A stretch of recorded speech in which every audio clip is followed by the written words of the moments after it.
Nung umaga, tumawag po yung messenger ng asawa ko. Expect ko siyempre yung asawa. Nung nasagot ko, narinig ko yung boses ng anak ko. May sigaw na umiiyak. Na naka-video call.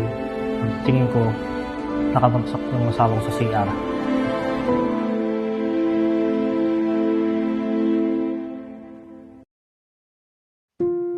Dumating yung rescue ambulance, pero pagdating po talaga sa hospital, DOA na. Doon ko na rin po siya nakita.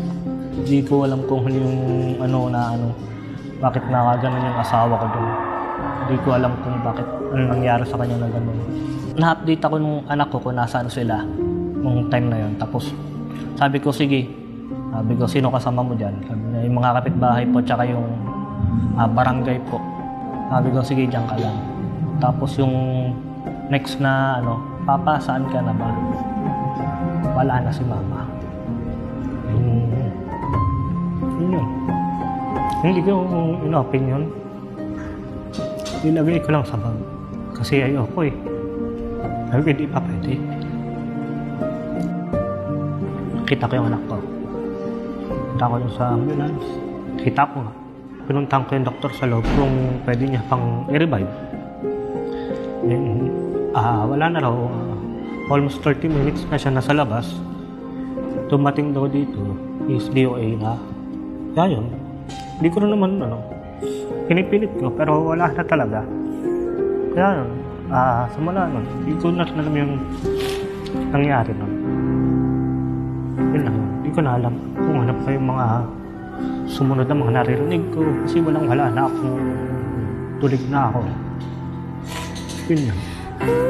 13 years. 13 years na rin. We'll hold tight as we can when it's better. Hindi yung sabi mo yung napilayan. Kaya hindi eh.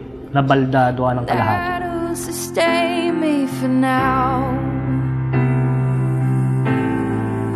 When we're together again. Pero wala eh. Kailangan mo rin kayanin para lang sa mga bata eh. Kasi nung una talaga, sinisisi niya yung sarili niya.